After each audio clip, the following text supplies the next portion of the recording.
अस्सलाम वालेकुम स्टूडेंट्स। आज हमने जो है वो नेक्स्ट चैप्टर स्टार्ट करना है, अलजेब्रिक मैनिपुलेशन। ये चैप्टर जो है वो दो चीज़ों पर बेस कर रहा है। Number 1 HCF and LCM and number 2 square root. HCF और एलसीएम तो हमने पिछली क्लासेस में जो है वो पढ़ा हुआ है, तो यहाँ पर जो है हम उसकी डेफिनेशंस रिवाइज कर लेते हैं। हाईएस्ट कॉमन फैक्टर मीन्स के HCF। तो इसकी डेफिनेशन देखें। If two or more algebraic expressions are given, then the common factors of highest power is called the HCF of the expression। मतलब कि अगर हमारे पास दो या दो से ज़्यादा algebraic एक्सप्रेशन गिवन है तो हम उसका कॉमन फैक्टर फाइंड करने के बाद जो हाईएस्ट पावर वाला कॉमन फैक्टर होगा उसे हम एज ए HCF कंसीडर कर लेंगे। नेक्स्ट है least common multiple means LCM। If an algebraic expression p of x is exactly divisible by two or more expression, then p of x is called the common multiple of the given expression। मतलब कि अगर हमारे पास जो है वो कोई सा भी दिया हुआ है एक्सप्रेशन p of x, तो अगर वो exactly divisible है बाय एनी टू और मोर एक्सप्रेशन तो हम कहते हैं कि p of x जो है वो कॉमन मल्टीपल है उन दो एक्सप्रेशंस का। ठीक है। और नेक्स्ट है the least common multiple LCM is the product of common factors together with non-common factors of the given expression।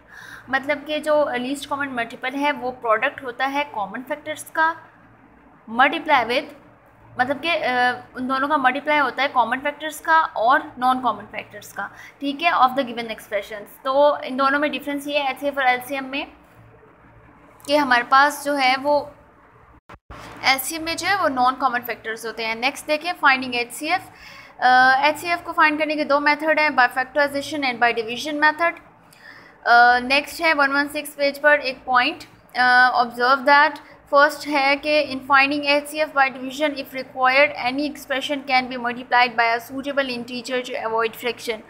मतलब कि HCF अगर हम डिवीजन के ज़रिए फाइंड कर रहे हैं तो अगर हमें रिक्वायर्ड है, फ्रैक्शन को अवॉइड करना चाहते हैं तो हम एक्सप्रेशन को किसी भी नंबर से मल्टीप्लाई कर सकते हैं, किसी भी सूटेबल इंटीजर से मल्टीप्लाई जो है वो हम उसे कर सकते हैं। Okay, now come to exercise 6.1।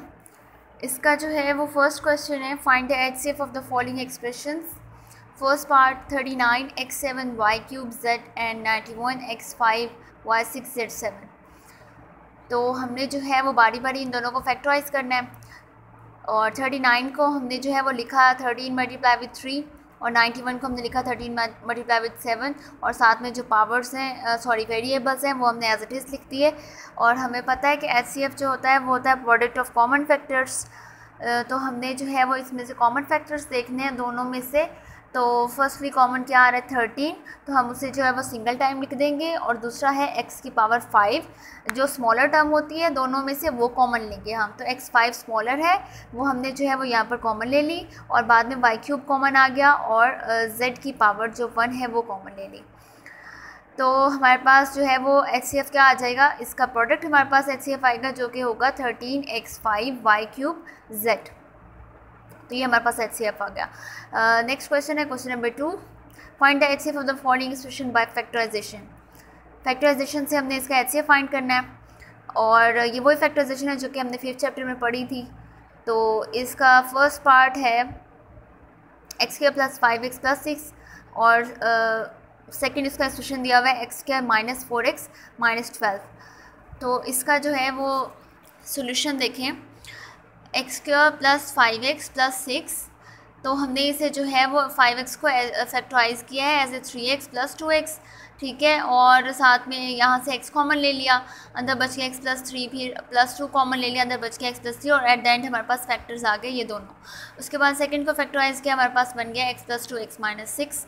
तो HCF क्या होता है, प्रोडक्ट ऑफ कॉमन फैक्टर्स। तो इन दोनों में कॉमन क्या देख रहे हैं आप लोग, x + 2 कॉमन है ना इन दोनों में, मज़ीद कुछ कॉमन नहीं है। तो हमारे पास HCF क्या आ जाएगा, x + 2। ठीक है, तो उसके बाद हमारे पास इसी क्वेश्चन का 5th पार्ट है 36 × 3x4 + 5x³ - 2x²। Second expression है हमारे पास 54 × 27x4 - x।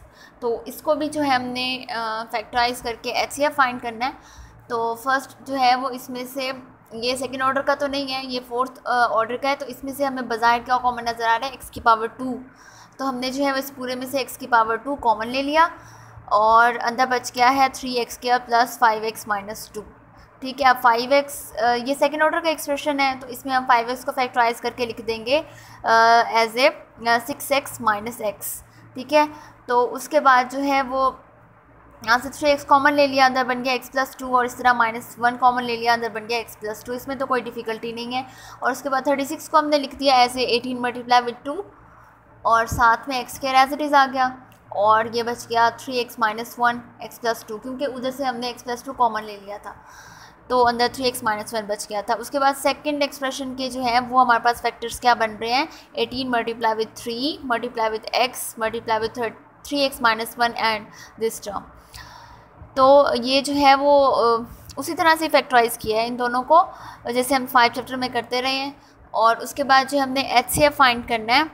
अब इनमें जो हमने कॉमन फैक्टर्स देखने हैं, जो कि 18 है, x है, और जो है वो 3x माइनस 1 है। तो HCF हमने निकाल लिया, जो कि आ गया 18x इंटू 3x माइनस 1। तो ये हमने जो है वो इसका HCF फाइंड किया बाय फैक्टराइजेशन से। ओके, देन नेक्स्ट हमारे पास जो है वो क्वेश्चन है, क्वेश्चन नंबर 3। उसमें जो है हमने HCF फाइंड करना है बाय डिवीजन मेथड से।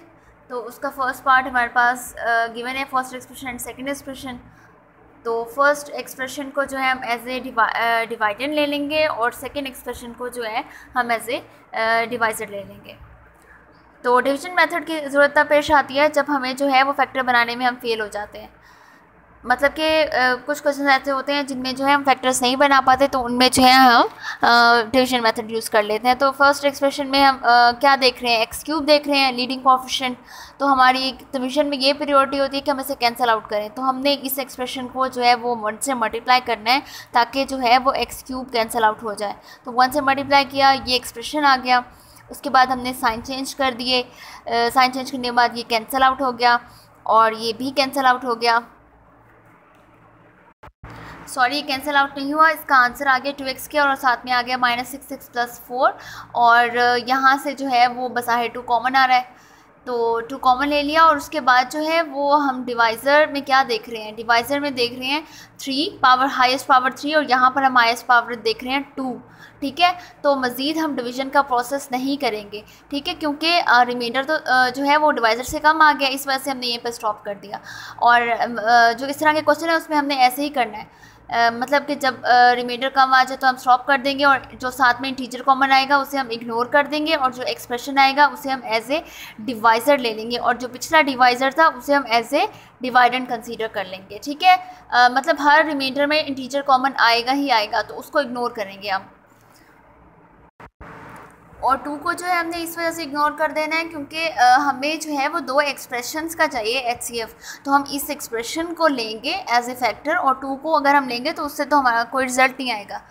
ठीक है, तो उसके बाद जो है हमने उसे एज ए डिवाइज़र ले लिया है, जो आया पिछला जो है वो रिमाइंडर आया है, और जो डिवाइज़र था पिछला उसे हमने जो है एज ए डिवाइडेंड ले लिया है।